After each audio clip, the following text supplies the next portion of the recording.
Buti nga nakapag-video ako nito kasi ang sarap talaga ng kinalabasan nito. Si Lola nga ang nagluto nito kaya padyak pa talaga ako masasarap ang mga niluluto niya. Pero kahit na ano pa nang niluluto niya ay binibidyo ko. Pero marami talaga akong video na hindi ko na ina-upload kasi nga palpak. At mamaya nga isasabihin ko sa inyo kung bakit nga ba palpak minsan mga luto ni Lola. So ngayon ang recipe natin ay silik at automatic talaga yan pag nagbibideo ako. Tinuturo na yan ni Lola kung paano gawin kasi sabi ko sa kanya, Lola magbibideo ako ha. May pahintulot ito, nagbibideo ako para alam ko na sa susunod, alam ko na ang gagawin. Natsambahan pa talaga na masarap ang pagluto niya. Kaya isi-share ko sa inyo ang silik with sauce recipe na gawa ni Lola. Ikang time ko lang pala nakapagluto nito kasi yung first time ko na magluto nasa Jeddah pa ako. So una natin gagawin ay ang sauce. Meron lang tayo dyan parsley, coriander, kamatis, capsicum, saan kayo dyan? Social. At yung blend ko na maanghang na sili kasi wala kaming fresh. So, i-blend lang natin yan. Kung may fresh sili kayo, okay, mas okay. So, i-blend na natin yan at saka lagyan na natin ng pampalasa.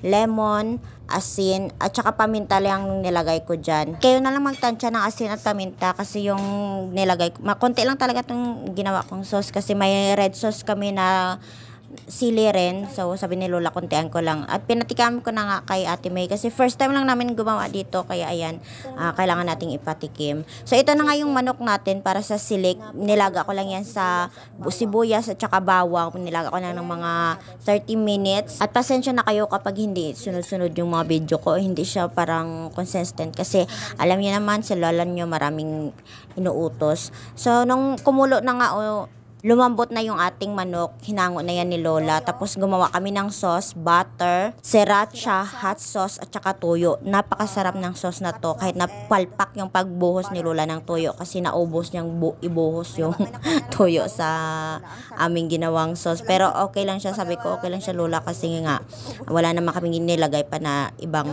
maalat.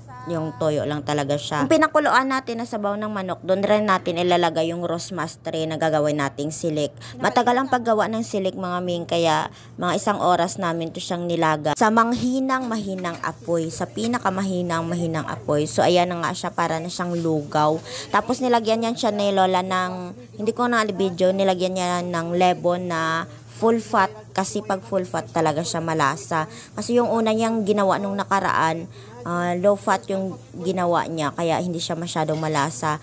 So full fat yung nilagay niya ngayon kaya malasang malasa talaga siya. Tapos niyan, nilagyan niya pa ng butter yan. At saka iluluto para natin yan ng mga another 30 minutes sa mahinang apoy. At wag nating kalimutang haluin ng haluin. Dapat po yan siya hinahalo. Wag na natin siyang pabayaan sa apoy kasi baka masunog yung ilalim niya. So hayaan na natin si